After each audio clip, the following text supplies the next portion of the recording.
Vamos lá, a palestra deste momento tem como título Potencial Produtivo e Enológico das Variedades Piauí em Sistemas Orgânicos de Produção no Sul do Brasil, São Joaquim e Videira. Damos boas-vindas ao palestrante André Luiz Kulkamp de Souza. André Luiz, ele possui graduação em agronomia pela Faculdade de Agronomia Eliseu Maciel, foi bolsista da CAPES em nível de mestrado e CNPq em doutorado no programa de pós-graduação em agronomia, Universidade Federal de Pelotas, na área de concentração em fruticultura de clima temperado. Foi extensionista rural da Ascar Emater de 2011 a 2014. Desde 2014, ele é pesquisador da área de fitotecnia na EPAGRE, Estação Experimental de Videira, Santa Catarina, com o desenvolvimento das seguintes linhas de pesquisa: sistemas de condução mecanizáveis, variedades resistentes, avaliação de cultivares, produção de mudas, porta-enxertos e tratos culturais de videira, pessegueiro e ameixeira. Desde 2019, é gerente de pesquisa da Estação Experimental de Videira, gerente de pesquisa da Estação de Videira de Pesquisa Agropecuária e Extensão Rural de Santa Catarina. Bom, André, acho que agora é com você. Obrigado, Cris. Boa tarde a todos novamente. Eu que agradeço. Agradeço aí o convite, a lembrança aí para que a gente participe. Na programação estava prevista, além da minha participação, também do colega Vinícius, que é um colega meu pesquisador mais na área de enologia. Ele teve algumas dificuldades durante o dia para participar, mas independente, está tudo certo. A gente já tem a apresentação pronta aí, que vai tratar tanto da parte de campo quanto a parte enológica aí das variedades Piauí. É um prazer, então, estar aqui com vocês. A gente fica feliz aí desse curso aqui na Serra Catarinense. A gente acompanha desde a primeira turma do curso de graduação, agora no mestrado. A gente tem muito orgulho de tudo que tem sido feito aí em Urupema, então é um prazer muito grande participar aqui, também valorizar as palestras que me antecederam. De manhã consegui assistir parte da palestra do James, agora de tarde do Luiz Carlos Rupp e do Almança, e espero poder contribuir um pouquinho aí com o tema que foi sugerido aí, que é falar um pouquinho sobre o trabalho que a gente vem fazendo nos últimos 10 anos aqui em Santa Catarina, tanto a EPAGRE quanto a UFSC em parceria. Nós temos alguns projetos e temos uma linha de pesquisa em parceria, que a gente tem trabalhado bastante para tentar resolver um pouco das soluções e tudo que vem sido dito nas palestras anteriores e na dificuldade que nós temos. Infelizmente, as condições climáticas aqui do sul do Brasil, seja a Serra Gaúcha, seja essa região mais alta da Serra Catarinense, ou mesmo aqui no Vale do Rio do Peixe, infelizmente, em alguns anos, parece que nós temos um clima muito mais favorável às doenças do que à videira, e isso faz com que a gente precise se reinventar, estudar bastante, e os produtores se tecnificar para conseguir ser eficientes e garantir uma produção todo ano e não apenas nos anos bons, né? A agricultura se faz em todos os anos, então um pouco do nosso desafio.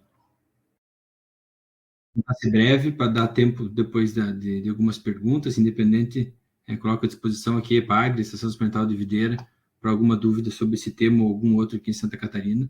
E a EPAGRE trabalha com pesquisa em viticultura em 3 unidades, então aqui em Videira é a unidade com mais tempo e mais quantidade de esforço em cima da viticultura, até por estar na principal região produtora do estado, mas nós também temos ações de pesquisa tanto em São Joaquim quanto em Uruçanga, com ótimos profissionais. A gente trabalha em conjunto, tanto nesse projeto das Piauí, toda a pesquisa da EPAGRE é coordenada aqui por Videira, mas tem ação aí dessas outras unidades. Me favoreceu muito a palestra que me antecedeu, tanto do Rupp, principalmente do Almança, aí, que falou um pouquinho mais sobre as doenças, com muito mais propriedade, inclusive, então isso facilita bastante para a gente reforçar a necessidade e a dificuldade que nós temos, principalmente quando pensamos em variedades viníferas. Aqui em Santa Catarina, quem acompanha há mais tempo sabe que na década de 70 foi inclusive estimulada a produção de vitis viníferas, basicamente Cabernet Sauvignon, mas também outras variedades.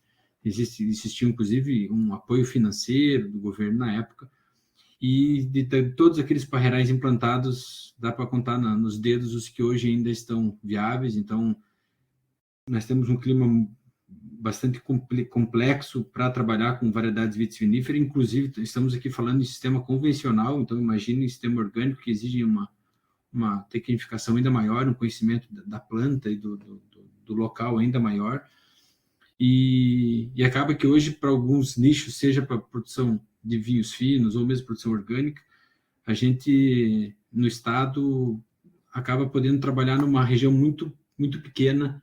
Então, existem regiões marginais que precisam e também querem produzir variedades tipo vinífera, e hoje isso não é possível. Basicamente, todos os municípios catarinenses produzem uva e fazem vinho. Isso vem muito da tradição aí dos imigrantes. Então,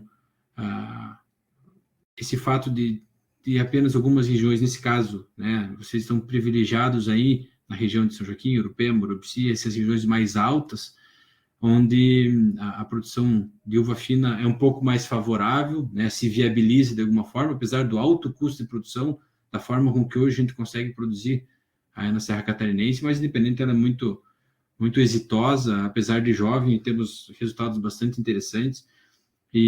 Mas a gente imagina que, mesmo aí para as regiões altas, a gente precisa reduzir custo de produção, precisa reduzir impacto ambiental, tornar algo um pouco mais racional, e mais ainda em outras regiões que nem com manejo intensivo consegue se produzir vitivinífera aqui no estado. Então, é um pouco do nosso desafio. Em relação às doenças, eu vou falar rapidamente de cada uma delas, mas eu vou focar na questão da resistência, do que se conhece hoje sobre a questão genética envolvida com a resistência. Como o nosso trabalho é focado em resistência de plantas, a gente acaba estudando e trabalhando bastante para conhecer quais os genes estão associados, para poder, sim, escolher as variedades e os genes mais adequados para que sejam utilizados nas próximas variedades.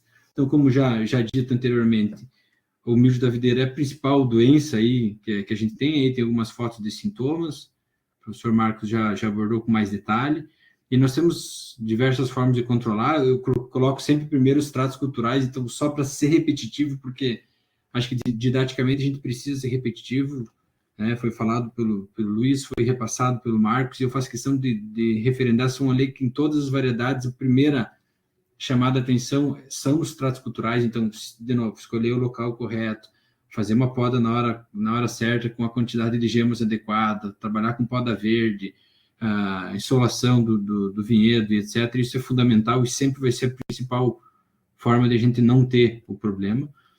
As pulverizações de cobertura, né, sejam no cultivo orgânico ou convencional, são necessárias, né? A gente não consegue no Brasil e talvez nunca vá conseguir trabalhar sem tratamentos fitossanitários. Isso não é viável em regiões tão chuvosas, tão quentes como as nossas, né? Então, a gente sempre vai precisar abrir mão de produtos. Eles, sim, podem ser e devem ser orgânicos, biológicos, mas, independente, eles precisam aparecer aí, né? Para milho, nós temos previsões, né, no site do CIRAM, EPAGRE CIRAM, nós temos lá uma ferramenta de previsão de milho. Então, no AgroConnect, né, sugiro a todos que não conhecem essa ferramenta, uma ferramenta bem interessante aí no site da EPAGRE. Então, é mais uma ferramenta aí para ver se aquela época do ano temos condições climáticas favoráveis ou não à ocorrência do mildio. E variedades resistentes é talvez uma forma bem interessante de facilitar o manejo. Volto a dizer, não resolve todos os problemas, mas facilita, junto com todos os anteriores, ele é mais um importante. Quando a gente fala em resistência a mildio, então hoje no mundo nós temos diversos genes já identificados, que a gente sabe que é colocado como RPV, o gene de resistência à Plasmopara vitícola, e nós temos aí de 1 a 14, mas existem já vários outros. Anualmente estão se descobrindo e mapeando aí novos genes de resistência, mas os mais comuns utilizados aí nas variedades que a gente conhece, principalmente nas novas variedades Piauí que têm surgido aí no mundo todo, basicamente esse RPV1, que ele é uma fonte de resistência em vites rotundifolia ou muscadinha rotundifolia, o RPV3, que é bem comum, é um gene bastante utilizado também nos cruzamentos para obter novas variedades, o o RPV10, lá embaixo, que esse vem de Vitis amurensis, é uma espécie asiática bem interessante, confere uma alta resistência, ao mesmo tempo repassa juntamente com a resistência uma qualidade de vinho bastante interessante, tem menos aromas tipo foxado, que é mais comum nas americanas. E o RPV12, hoje, a menina dos olhos, é a principal gene de resistência do mundo. Aí as novas variedades têm utilizado esse gene também. Cada um deles que eu fui falando, eles são um pouco mais resistentes um ao outro. O RPV12 também de Vitis amurensis. São basicamente os 4 genes que nós temos hoje, variedades Piwi, no mundo todo, que utilizam dela. Só voltando um passo para trás, eu tenho um slide lá na frente, mas só para ficar claro assim, o que seria esse termo variedades Piwi, né? Acho que eu comecei a falar da resistência, mas nada mais é do que são variedades resistentes. É um grupo, então existem variedades brancas, tintas e rosadas, são todas melhoradas ou pensadas para a produção de vinho fino. Então, quando a gente fala em variedades Piwi, a gente vai estar falando sempre em variedades com alta resistência e alta qualidade enológica. Depois, mais para frente, a gente vai entrar um pouquinho em detalhe de algumas diferenças, mas só para contextualizar um pouco. Em relação ao ídio, também falado anteriormente, aí como realmente é um problema que nos últimos anos se acentuou, além do uso de cobertura plástica, que sim, ele sempre teve importância em cobertura plástica ou em caso de vegetação, mas nos últimos anos, a céu aberto em cultivo convencional, tradicional, tem sido um problema bastante grande. Então, cada vez mais a gente tem se preocupado com essa doença. E entre as formas de resistência também temos aí a utilização de variedades, né? E aí nós temos alguns genes descobertos no mundo todo. Eu destaco aqui RUN1, que é o número 9 ali, escreve RUN1, é o principal gene, a maior resistência que nós temos no mundo todo e no Brasil também. Basicamente, aqui no Brasil, o único gene que a gente confia, que tem alguma resistência, igual a gente nunca vai trabalhar com resistência total, nunca nós vamos ter um 100% de resistência, mas sim uma resistência interessante. E eu reforço também o segundo item ali, que é o REN2, que quem mapeou esse gene aí foi o Dalbó, é um colega nosso, pesquisador aqui de videira. Inclusive, o primeiro mapa genético da videira foi feito por ele, durante o doutorado dele. Então, um colega nosso aqui da EPAGRE, que ao fazer o doutorado nos Estados Unidos, acabou participando, encabeçando, porque era o aluno, né, dessa pesquisa, o primeiro mapa genético da videira, e na tese de doutorado dele, né, identificou aí esse gene como um dos genes resistentes ao ídio. Outra doença importante nas nossas condições é a antracnose. Em relação à resistência, ela é um pouco mais complicada. Nós não temos... Míldio e oídio são doenças mundiais com problemas no mundo todo. Então, esses países que estudaram muito esses mapeamentos genéticos, seja principalmente e mesmo Estados Unidos, eles não têm um problema tão grande aí com essa doença. Então, nós não temos ou não tínhamos nenhum gene mapeado aí para resistência à antracnose. Então, o trabalho que a gente fez aqui em Santa Catarina, EPAGRE, UFSC, nosso grupo de pesquisa, né, puxado pelo Dalbó nesse caso aí, encontramos uma fonte de resistência, a variedade Sibera, uma variedade que foi trazida da Alemanha muito tempo atrás, e é Vitis amurensis, é filha de Vitis amurensis, e essa resistência vem de Vitis amurensis, e nós fizemos aí um mapeamento, um aluno de doutorado foi da UFSC lá para a Alemanha, fez doutorado lá, e nós fizemos o mapeamento, estamos no processo de finalização aí de mapeamento de genes de resistência, e é o que nos, inclusive, o conhecimento da resistência à antracnose é uma coisa que tem chamado a atenção lá fora. Então, os países da Europa estão buscando parceria conosco para tentar entender e introduzir esses nossos materiais com materiais avançados já em relação às demais doenças e à qualidade, para poder também ter essa resistência à antracnose na Europa. Eles estão muito preocupados com as mudanças climáticas, com o aquecimento, eles têm alguns terroirs específicos já com problemas, né, com doenças novas. Então, obviamente, como eles pensam sempre à frente, essa resistência eles estão de olho aí para introduzir também nos materiais que eles vão lançar no futuro. Quanto às podridões de cacho, nós temos aí as principais, né, também já comentadas, amarga, ácida, podridão da uva madura e mofo cinzento, são as principais. Dependendo da região que nós formos, e aí a gente tem a proximidade muito grande aí com os produtores da Serra Catarinense, eu imagino que boa parte deles, ou talvez a maioria deles, se nós perguntarmos qual o principal problema fitossanitário das videiras viníferas aí da Serra Catarinense, acho que a maioria deles vai apontar para podridão e talvez para glomerela, porque realmente a gente tem algumas dificuldades e os produtores que trabalham nessa perspectiva das variedades mais finas, eles fazem questão, por exemplo, de produzir um Pinot Noir, de produzir um Chardonnay, porque são das uvas mais finas, que dão um produto de altíssima qualidade, então alguns deles não descobrir novas variedades, ou os seus clientes querem que eles produzam, né? Precisam dessas variedades que são um pouco mais sensíveis.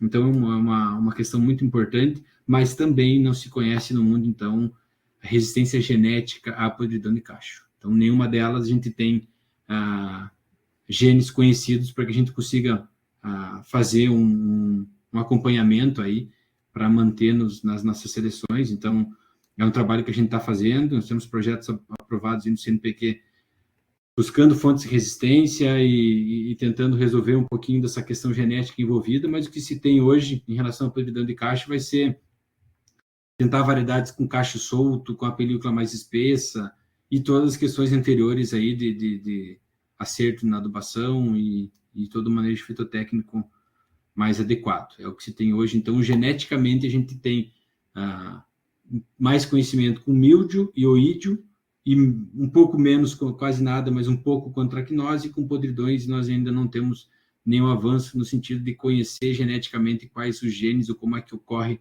a questão da resistência a esses patógenos. É uma pergunta que a gente pode fazer ou deve fazer, né? Como é que a gente pode aumentar a resistência de videiras ao míldio? Tem variedades resistentes há muito tempo, né?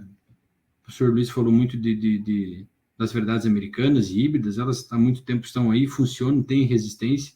Como é que a gente pode aumentar a resistência, então, dessas variedades viníferas? Para nós termos também variedades tipo vinífera, que dão vinhos parecidos com variedades viníferas, com alta resistência. Então, a gente pode juntar alguns genes que nós comentamos anteriormente. Eu falei para vocês do RPV1 e RPV 3.1, dois exemplos de genes conhecidos que temos, né, nas variedades, e se usados de forma isolada, eles têm alguma resistência, mas usado em conjunto, juntando dois genes na mesma planta, a resistência é maior, é o que a gente pode ver nessas imagens aí, de um trabalho feito na UFSC, publicado em 2017, nesse nosso grupo de pesquisa, mostrando aquela última foto na direita, quando se tem dois genes de resistência na mesma planta, você tem uma resistência ao míldio maior do que tendo cada um deles de forma isolada. Então, esse é um conhecimento que pode ficar ou deve ficar na nossa cabeça, que para condições de clima como o nosso, muito desafiador, a gente, com apenas um gene de resistência ao míldio, a resistência ela não vai ser suficiente para realmente fazer grandes diferenças. Um pouco do foi dito antes em relação às variedades Piwi, que a gente tem uma boa resistência a míldio, às vezes ao ídio não tem antracnose e podridões, então temos que cuidar. Mas mesmo especificamente o míldio, se nós pensarmos em utilizar qualquer uma dessas variedades, achando que elas vão resolver o problema do míldio, a gente não vai conseguir avançar. Vocês veem aí, mesmo com dois genes de resistência, você vai sim ter problema com míldio se você não tiver nenhum tipo de outro controle. Então, isso tem que ficar bem claro.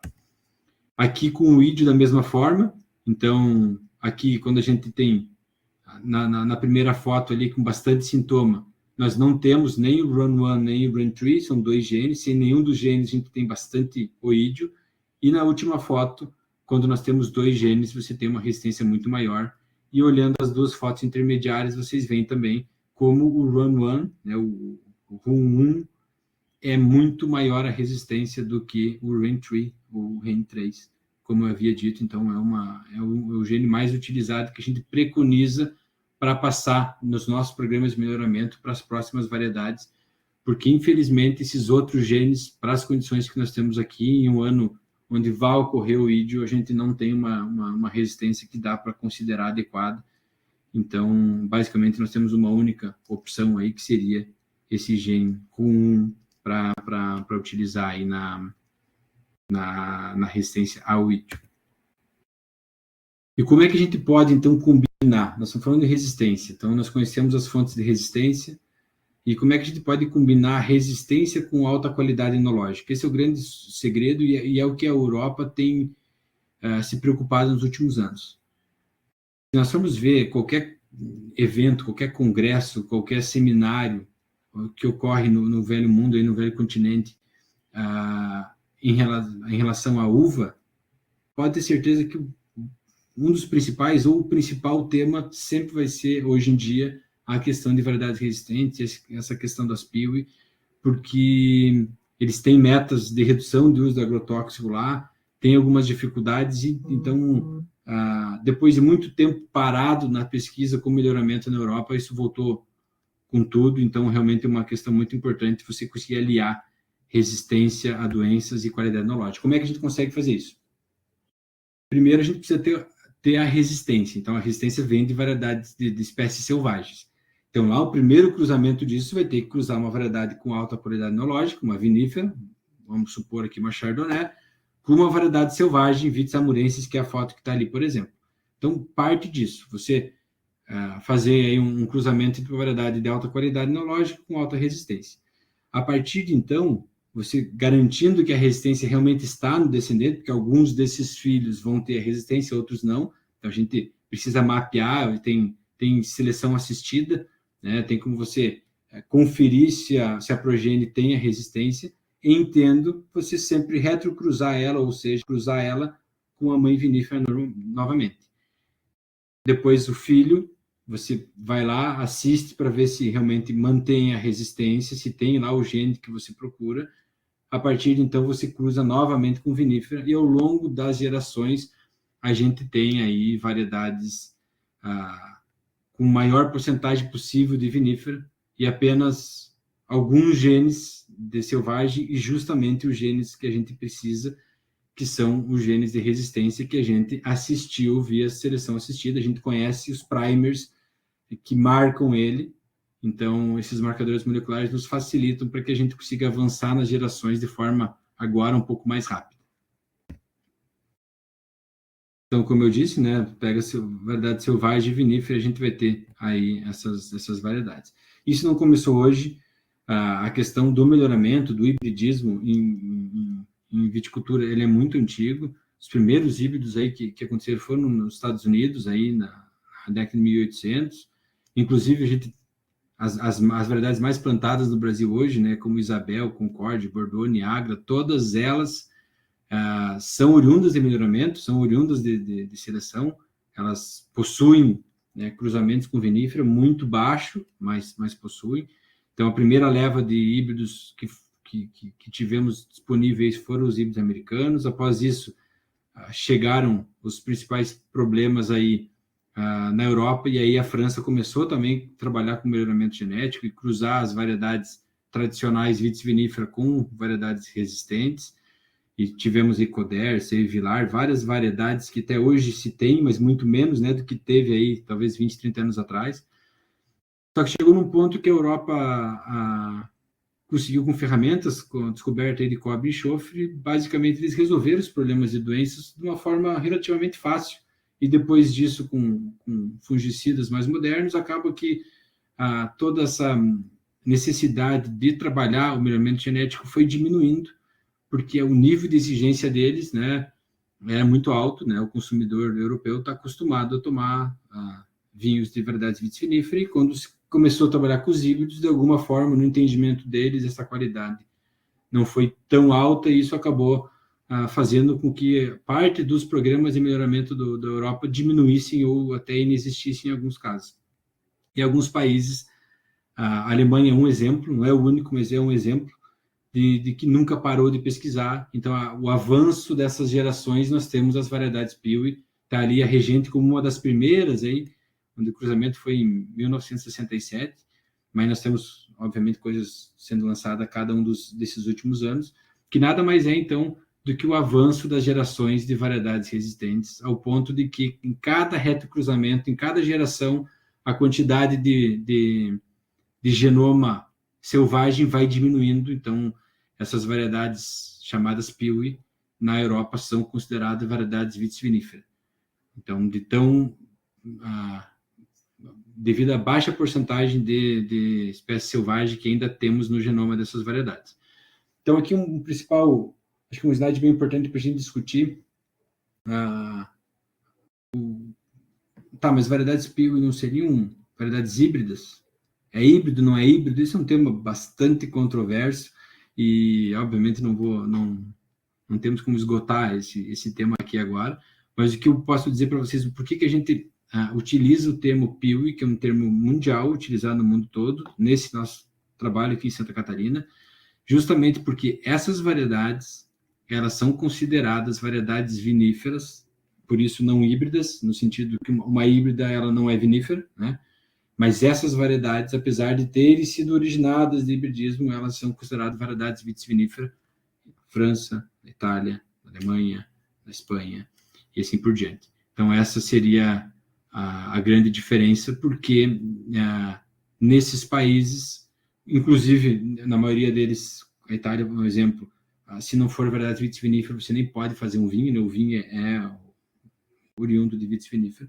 Essas variedades são consideradas vitis vinifera porque elas são, para os catálogos europeus, é utilizado a parte morfológica. Então, digamos, vai ter que ter folha tipo vitis vinifera, galho, gema. Então, é olhada a parte morfológica e a parte de qualidade do vinho. Então, tem alguns compostos enológicos que não podem ter acima de uma quantidade para ser considerada vitis vinifera, e todas essas variedades se enquadram, e por isso que a gente utiliza desse termo de variedades Piwi para poder se utilizar de tudo que foi ganho, de tudo que foi conquistado na Europa com essas variedades resistentes. Como é que então elas são oriundas? Sucessivos retrocruzamentos, seleção assistida por marcador molecular, como eu já disse, e piramidação gênica, ou seja, juntar mais de um gene. Utilizando essas três ferramentas, a gente tem variedades que produzem uvas de alta qualidade enológica. Aqui um exemplo de um artigo publicado agora em 2022 que mostra o background ou a composição genética de algumas dessas variedades. Então, vocês veem algumas delas, como a Regente, foi comentada até pelo Luiz mais cedo, uma das primeiras Piwi que surgiu, era a Piwi mais plantada no mundo nos últimos anos, é uma variedade antiga. Vocês podem olhar ali que ela tem a porcentagem de vitis vinifera, ela é mais ou menos 77%, 78%. Então, você ainda tem ali 20 e poucos por cento de variedade selvagem ou não vinífera.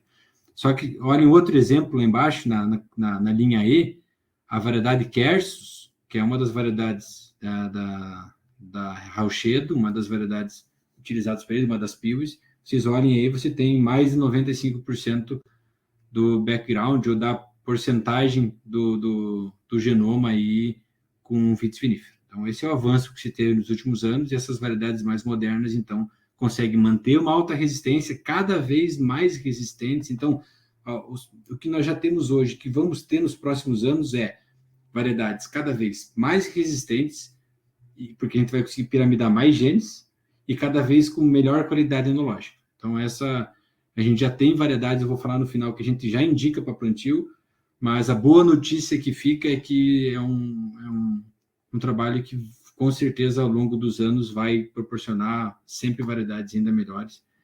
E é algo que a gente tem esforçado, não só nós aqui, tem muita gente em outras instituições também tentando seguir nesse caminho. Em relação ao projeto, então, que nós desenvolvemos aqui em Santa Catarina, em parceria com a UFSC, nós temos parceiros internacionais importantes, como a Fundação Edmundo Mack, da Itália, a Julius Kuhn Institute, da Alemanha, e a Universidade de Pécs, na Hungria. São os três principais parceiros nossos, da EPAG e da UFSC.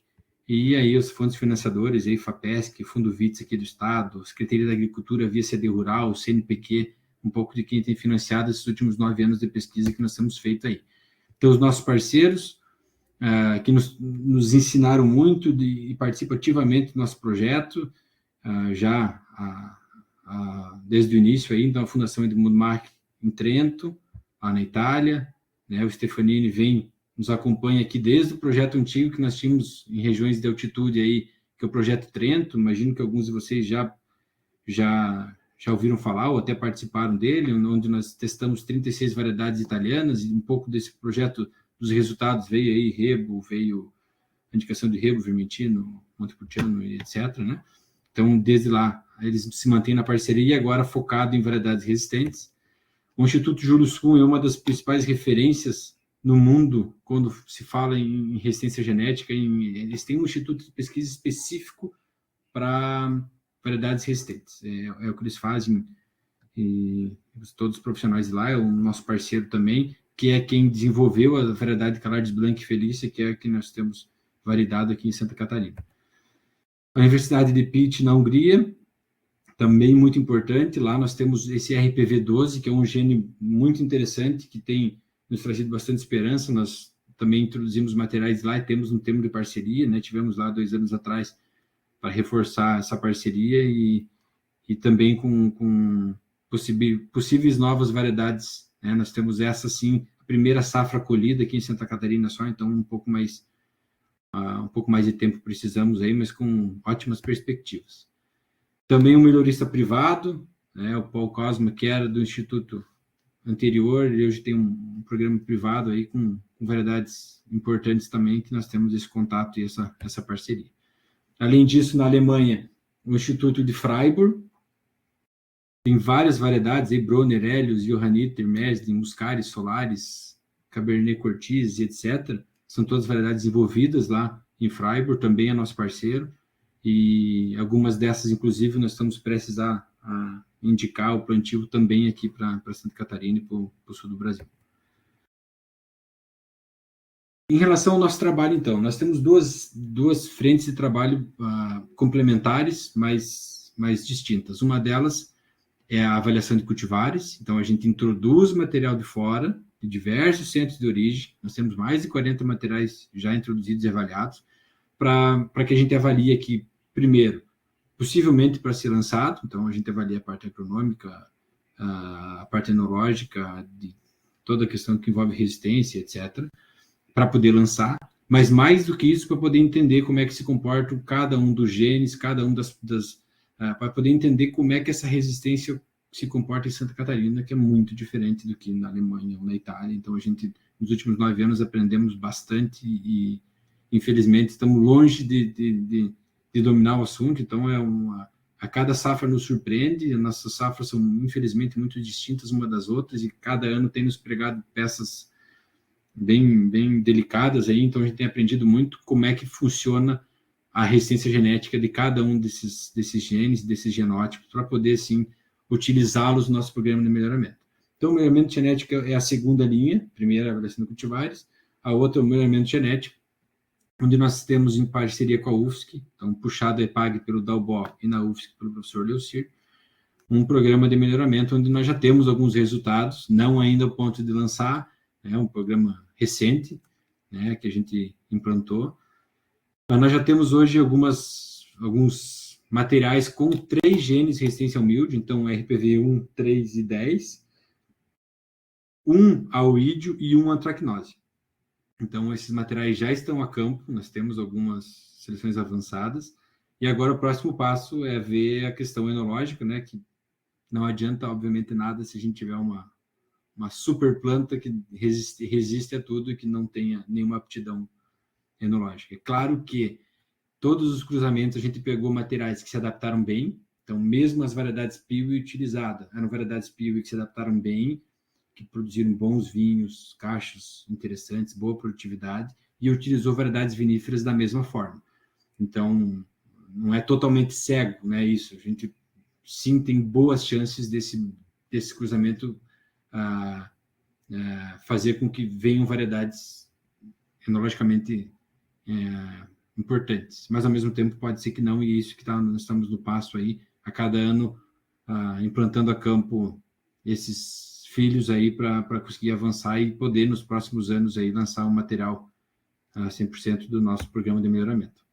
Então, é isso aí que eu comentei, né, que a gente já tem, então, tinha até a safra passada 12 genótipos piramidados, já, como eu falei anteriormente, e a gente tem aí, a médio prazo, queremos lançar aí variedades, cruzando variedades Piauí, que já existem com variedades viníferas bem adaptadas aqui ao estado, e também cruzar entre variedades Piauí para poder aumentar e piramidar a gene e ter uma resistência ainda maior. Em relação à avaliação de cultivares, a gente faz isso em 5 locais do estado. Até então, né, o projeto, né, teve em Água Doce, na Világio Grando, a 1.250 metros de altitude.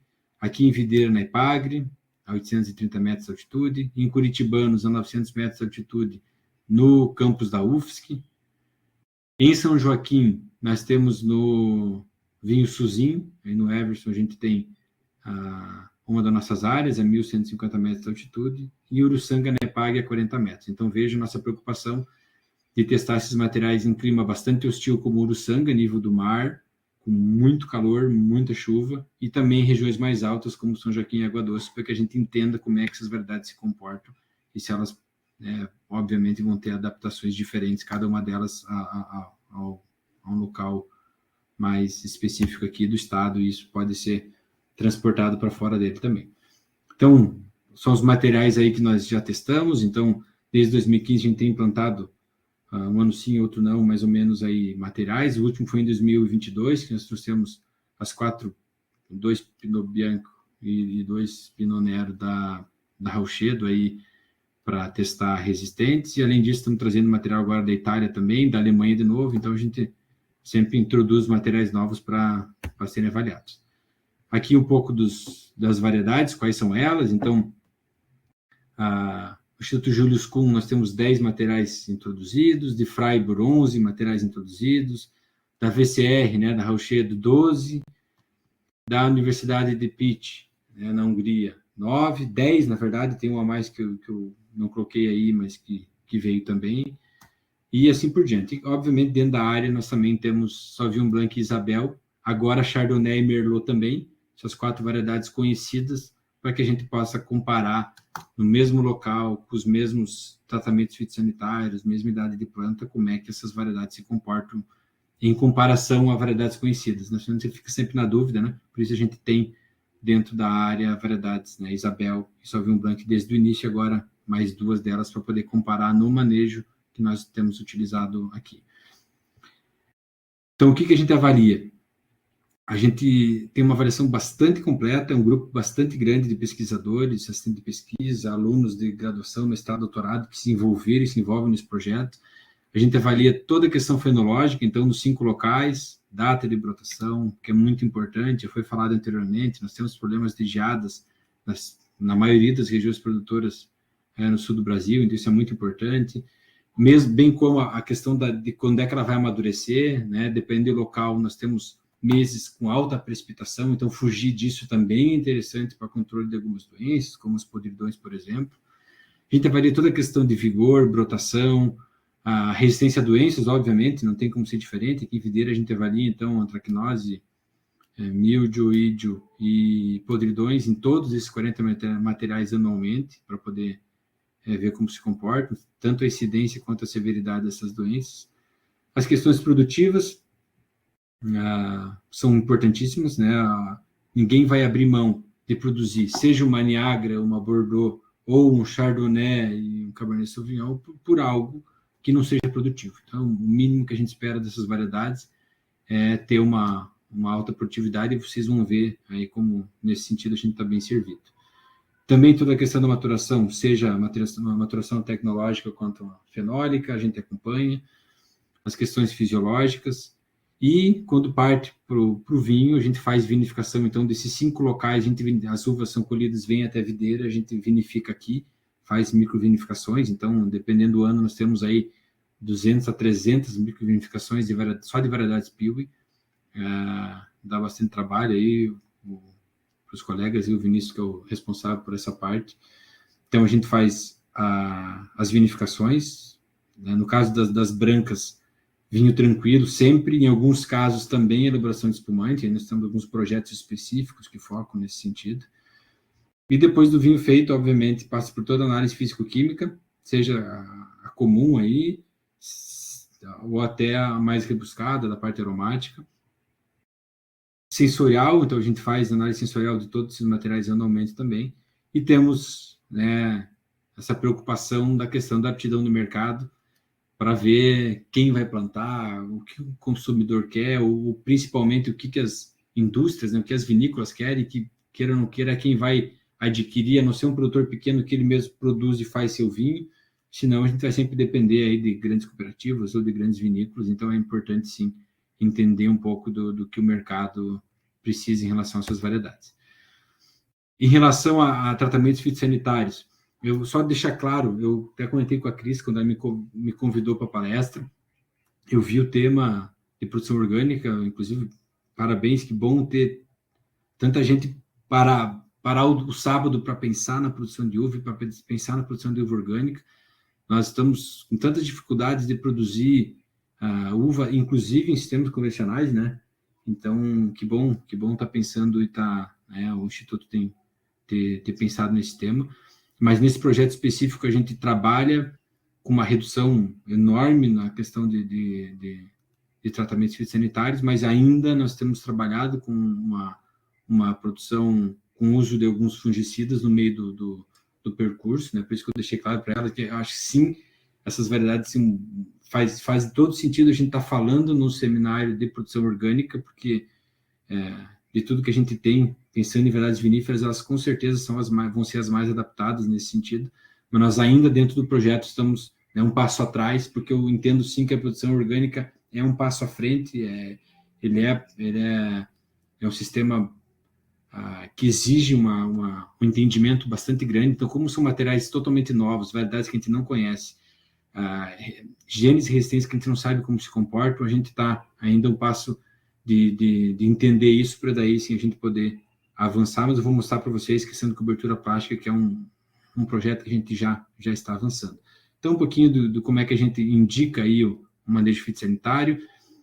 Sorte nossa, não é sorte, né? É trabalho de todo mundo, é muito parecido ou idêntico ao que o professor Marcos Almanza já falou, exatamente no mesmo sentido. Então, a gente faz alguns posicionamentos de épocas para monitorar, épocas para pulverizar, mas exatamente no sentido do que já foi falado na palestra anterior, então não vou me alongar nesse sentido. Mas a gente tem hoje, depois desses 9 anos produzindo variedades PIL em Santa Catarina, a gente tem já uma ideia de como se faz o controle fitossanitário dessas variedades. Obviamente, como eu disse, a gente está aprendendo ainda e possivelmente esperamos que daqui 4, 5 anos a gente saiba mais e possa modificar o que a gente está falando hoje, mas a gente já tem hoje uma segurança minimamente para a produção dessas variedades. Manejo de resistência, isso é importantíssimo. Eu queria só deixar claro uma questão assim que é o que mais me preocupa quando a gente trabalha com variedades resistentes. Isso, sinceramente, tira meu sono, tira o sono do nosso grupo de pesquisa aqui. É um medo de que o produtor que plante essas variedades ache que o fato de estar plantando variedade resistente, ele não vai precisar fazer manejo fitossanitário.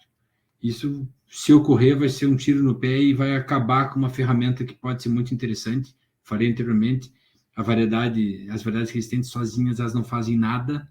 A gente precisa de todo o manejo fitotécnico, nutricional, bem feito, desde a implantação até o ciclo produtivo, e senão a gente com certeza vai ter quebra de resistência. A gente já sabe, por exemplo, o RPV3, que é o principal dessas variedades que estão lançadas, Calardes Branca e Felícia, que eu vou falar, que são as que nós estamos indicando no Brasil, bem como Solares, que o James falou de manhã, né? Falou em Solares, falou em Bronner. Esse tipo de material já tem quebra de resistência relatada no mundo, e alguns desses já têm quebra de resistência relatadas em Santa Catarina, no nosso trabalho. Nós já vimos quebra de resistência. Então, isso não quer dizer também que quebrou resistência, acabou. Não é isso. Elas ainda possuem resistência muitíssimo maior que vinífera. mas nós temos um clima muito favorável, raças de milho muito agressivas aqui, então esse trabalho de colocar mais genes e também de fazer um manejo fitossanitário é fundamental para não ter quebra de resistência, então fica um cuidado grande de novo, ó, repetindo as palestras anteriores, para vocês verem como isso é importante. Então, a escolha do local, o equilíbrio nutricional, todos os tratos culturais na ponta dos pés, né?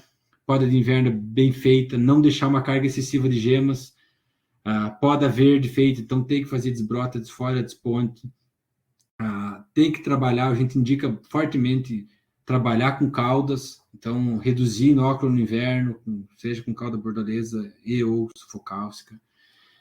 Monitoramento, não se faz agricultura sem monitoramento, então algumas dessas doenças mais fáceis, outras não, mas é possível, mesmo o míldio, que para variedades viníferas em alguns locais, acaba que o monitoramento é complicado, quando você vê a doença chegou, você não tem mais, já teve perda, por exemplo, sei lá, vamos dar um exemplo de uma Merlot, se você não tratar nada e só fazer curativo, tu tem problema, mas nas PIWI não, a gente consegue conviver com alguma dessas doenças, então pode aparecer sim um pouco de mildio, você consegue agir de forma curativa e contornar esse problema, então aumenta ainda mais a importância do monitoramento e tratamentos fitossanitários. Isso é fundamental, seja orgânico, seja convencional, seja da forma que for, trabalhar com a ferramenta de tratamentos fitossanitários é importante para que a gente não tenha quebra de resistência.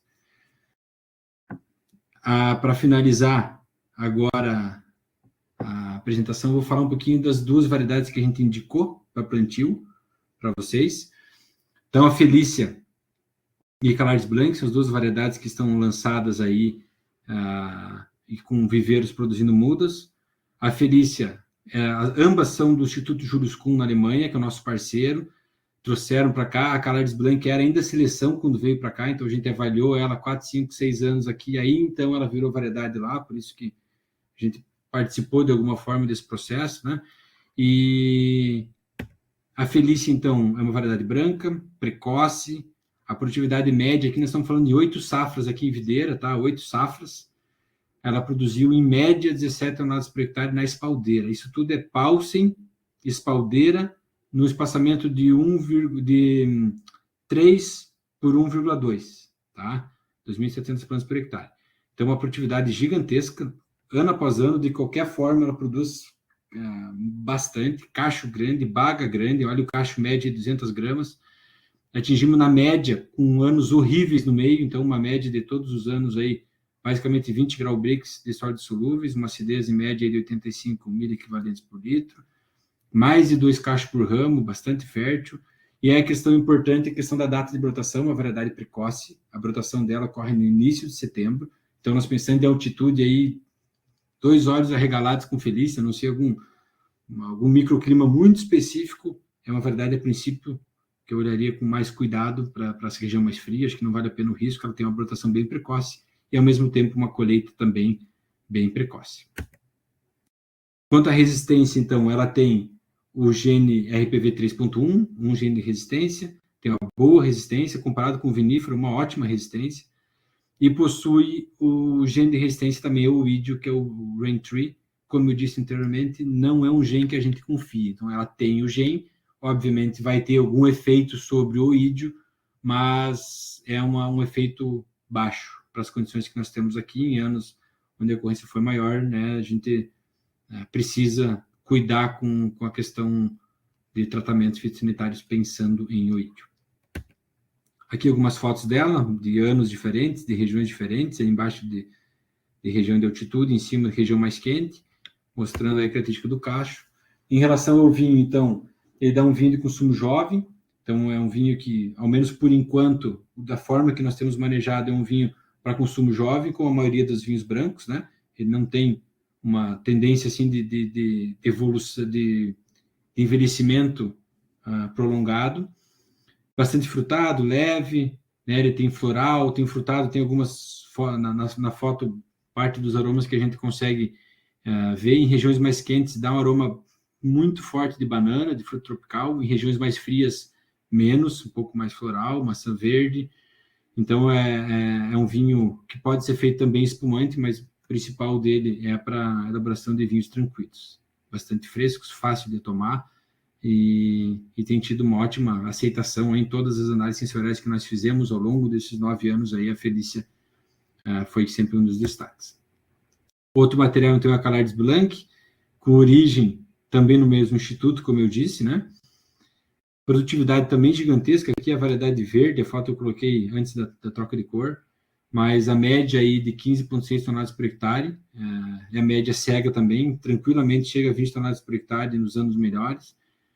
O potencial de açúcar um pouco mais baixo, até pela essa carga gigantesca de produção que nós temos aí, né, com 18 grau Brix, produzindo 16 toneladas por hectare, caixa um pouco menor, baga um pouco menor, também altamente fértil, ainda mais fértil, 2,5 caixas por ramo.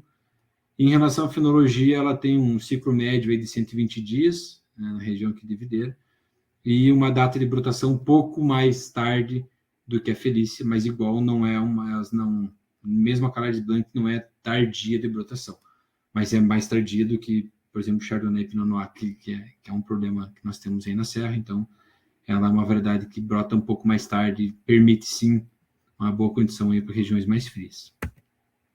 Quanto à resistência, ela produz então 2 genes de resistência, mas eles são muito semelhantes, como se fosse um só, é o RPV 3.1 e 3.2 para míldio. Para o ídio, ele tem 2 genes também, REN3 e REN9, só que nenhum deles também é altamente resistente, então sempre um cuidado com o ídio, ainda mais quando for produzir sob cobertura plástica. E ela tem também um gene de resistência ao Black Rot, que é uma doença que não está no Brasil ainda, graças a Deus, é um problema muito grande na Europa.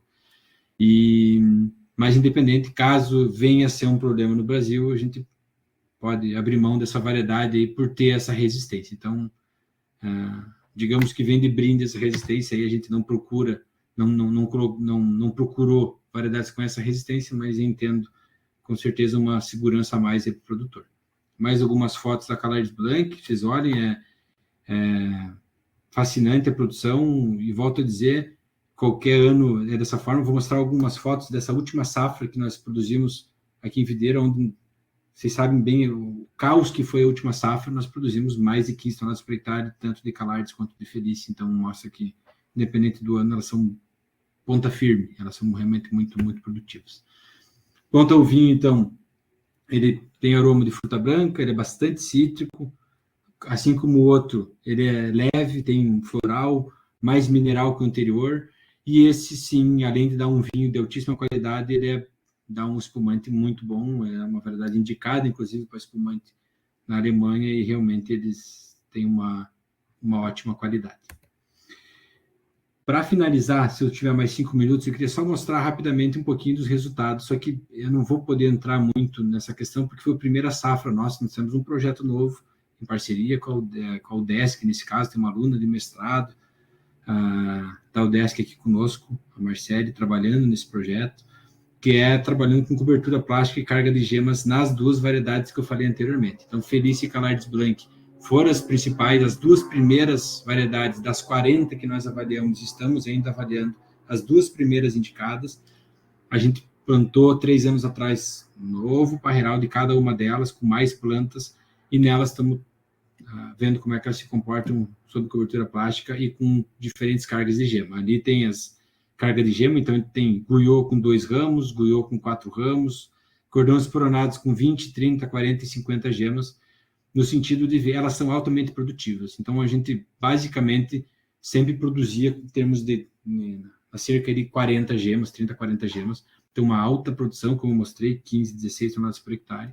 Então, a ideia é saber se diminui a produção, a gente melhora a qualidade enológica ou não, ou mais ainda, se a gente aumentar ainda mais a produção, que já é alta, se a gente perde qualidade enológica, para poder o produtor ter opções e saber, dependendo da carga de gemas e o cultivo protegido ou não, como é que vai se comportar ambas as variedades. Então, a primeira safra colhida foi a safra passada. Tem só 3 slides para mostrar para vocês um pouquinho de como estão. Essa foto foi batida ontem, do nosso vinhedo, em espaldeira, como eu disse. Vocês olham na fileira da direita, é o cultivo sem cobertura plástica, da esquerda com cobertura plástica. Isso que faz em 2 meses que a cobertura foi retirada para poder ser lavada e principalmente para poder reformar aí o parreiral, que houve muito vento essa safra, então a gente teve bastante quebra de arco e de braço.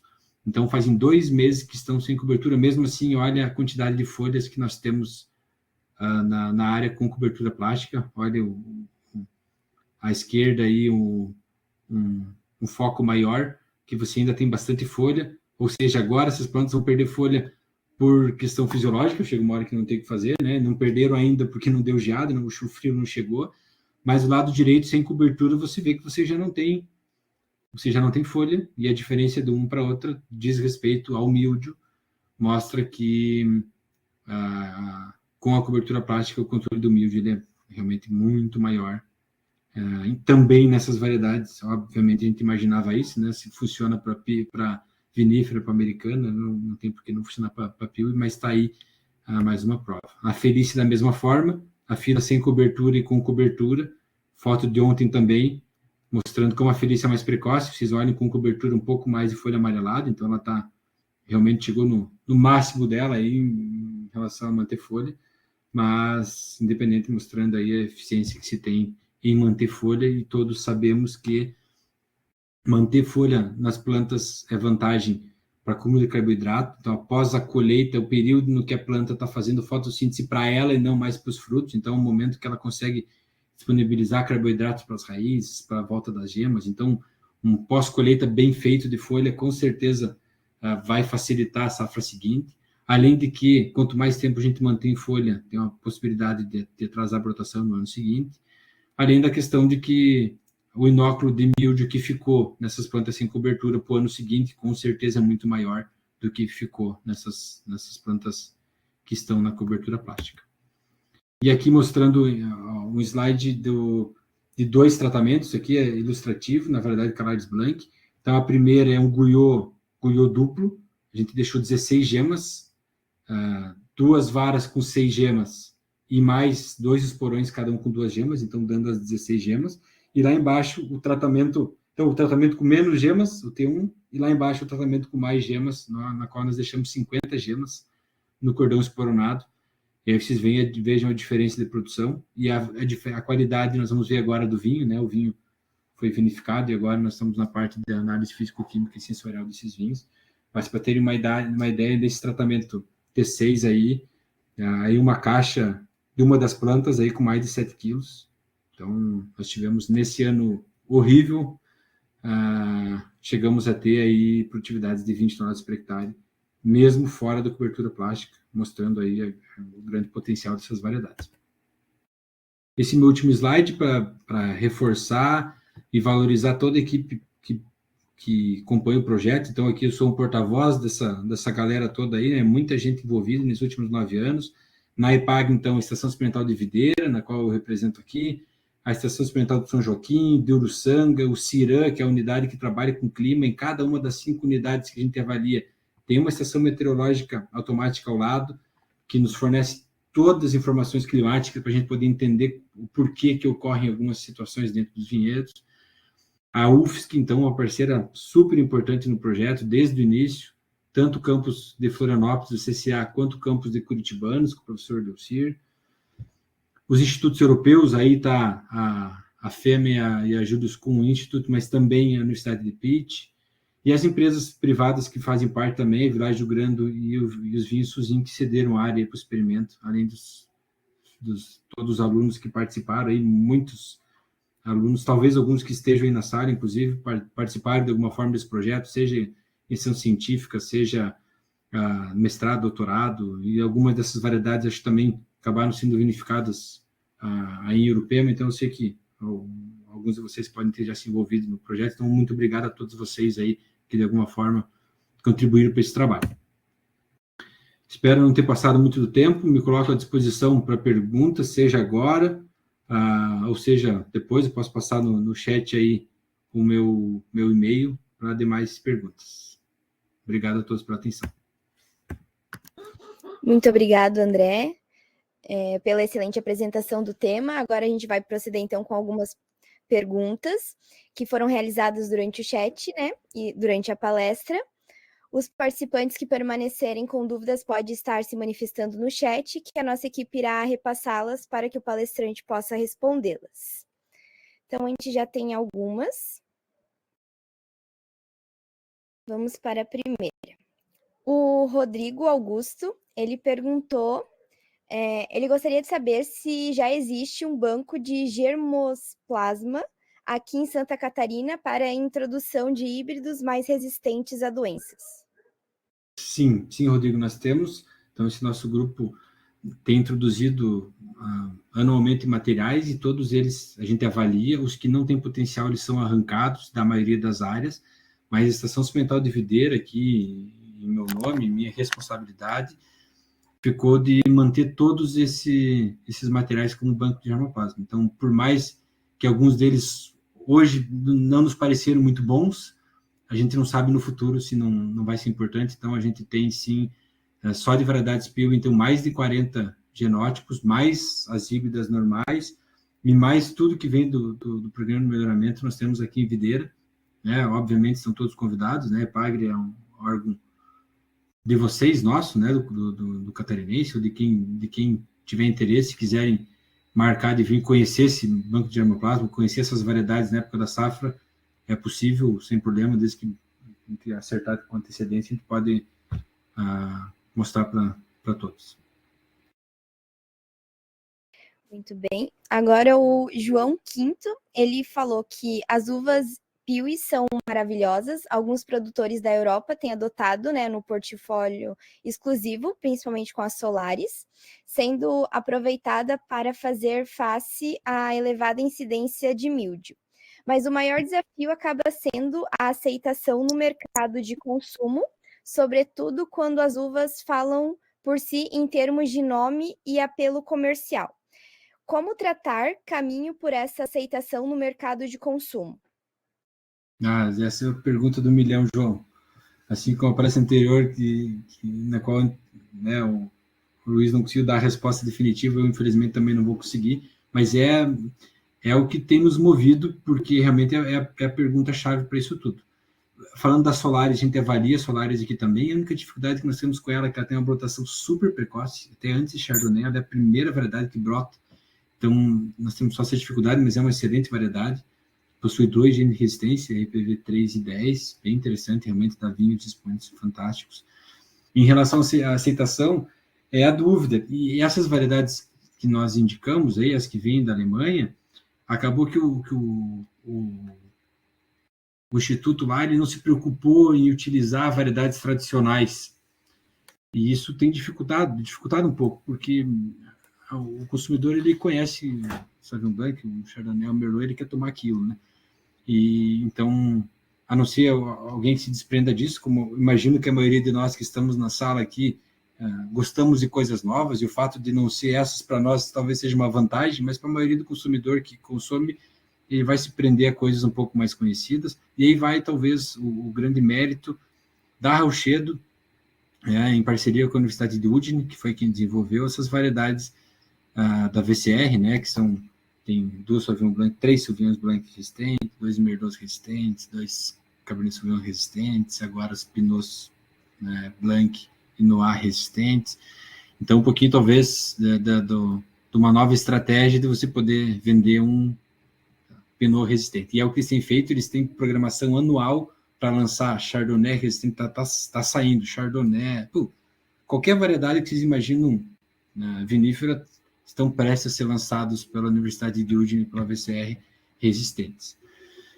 É uma alternativa, é uma possibilidade, eu acho que facilita de alguma forma, mas ao mesmo tempo eu acho que tem espaço, né? Até um pouco da conversa que o James iniciou de manhã, né? Eu não quis assistir toda a palestra dele, mas vi uma parte, pensando em coisas novas e coisas diferentes. Eu acho que cabe a gente pensar um pouco fora da caixa e trabalhar. Na Europa a gente viu nessa nossa última ida lá uma tendência forte de não necessariamente vincular o nome da variedade, mesmo ao termo Piuí, e sim trabalhar com cuvée, né, depende, o país vai chamar de nome diferente, mas trabalhar com cortes, assemblagens.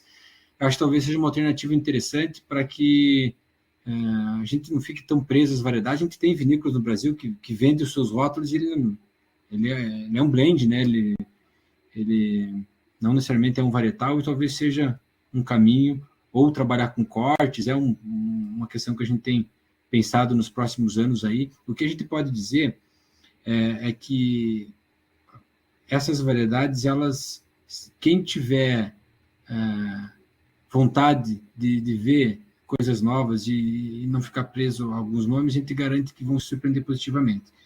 Porque na mesma região, a gente vê que, estou falando aqui em Videira, a gente tem, ao lado das Pio, a gente tem Merlot, Sauvignon Blanc, Cabernet Franc, Cabernet Sauvignon, a gente produz o vinho um do lado do outro, um tratando 2 ou 3 vezes mais, e o vinho das Pio é melhor. Por quê?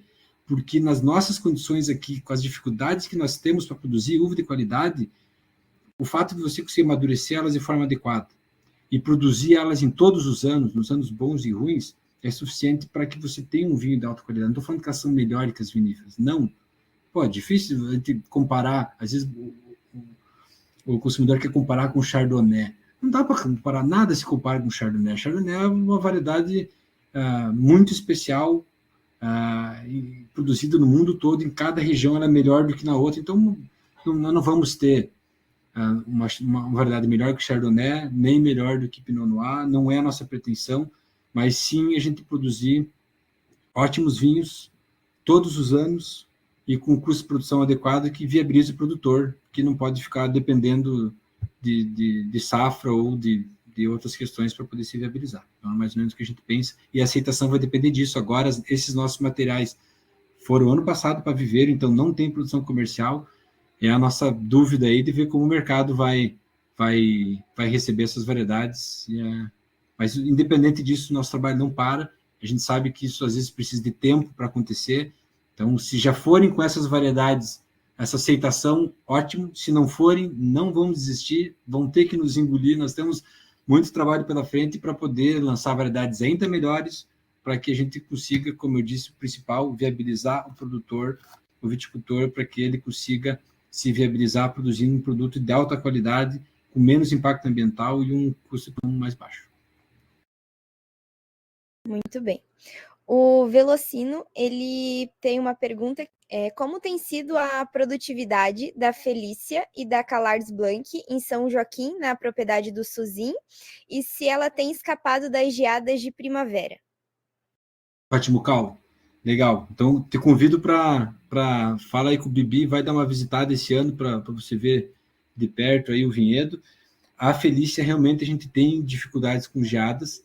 Elas são tão férteis, essas variedades, que aqui em Videira, por exemplo, chegamos a pegar 3 geadas em Felícia e ter uma alta produção igual, porque a geada mata as brotações, ela brota de novo, a gema casqueira brota com cacho. Então, elas são muito produtivas. Então, mesmo com um problema de geada, elas ainda produzem alguma coisa. Mas a Felícia, realmente, eu não indico, Cal, a gente tem algumas dificuldades em relação à brotação precoce. Na Calars Blanc não é problema, a não ser num ano em que é problema, inclusive, para as outras, né? Tu sabe bem que tem anos em São Joaquim que a gente perde em outras variedades também, mas ela tem uma brotação tranquila para produzir aí e é altamente produtiva, se consegue se produzir o que quiser. Então, eu falo aí essa produtividade aqui em Videira, mas se quisermos fazer essa produtividade em São Joaquim, também é possível, elas são bastante produtivas, apesar de que aí imagino que a questão produtividade não seja a principal, né? A gente, tendência, quando a gente pensa em regiões como São Joaquim,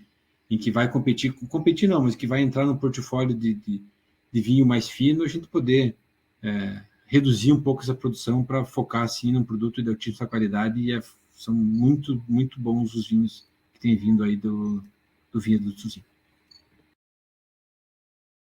O Rodrigo tem uma pergunta. Poderia indicar alguma variedade tinta ou rosé das Piuí?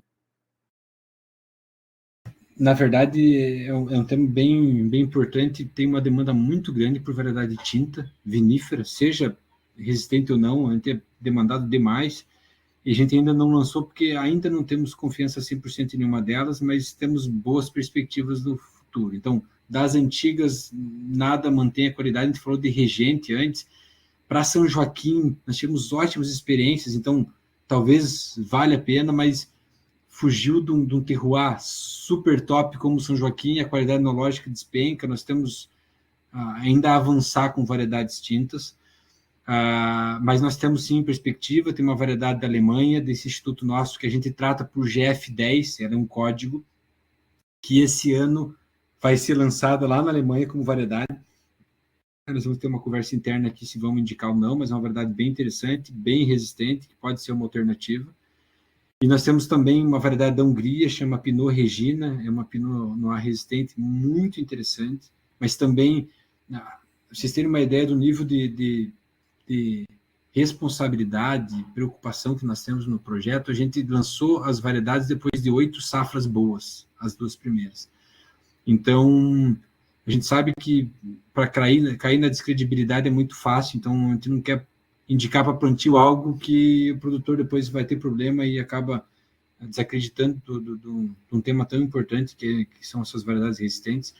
Então, para logo, nós não temos perspectiva de lançar nenhum material. Dessas variedades da Rauchedo, para alguns locais, nós temos uma das tintas que a gente avalia muito bem aqui, que é a Merlot Chorus, tem dado vinhos muito bons, mas ao mesmo tempo também nós temos pouco tempo de avaliação, então não seria ao ponto de ainda nós indicarmos. E rosada, sim, rosada, a nossa próxima variedade, possivelmente nós vamos indicar para plantio, chama Sauvignon Gris, é uma variedade rosada de Freiburg, que nós já temos aí 7 safras avaliadas delas, muito interessantes, então variedade rosé, vamos ver aí, provavelmente para o ano que vem nós vamos ter alguma novidade. Então vamos para a última pergunta do Marco. Ele perguntou se tem alguma experiência com a Sauvignon Cretos e Sorelli.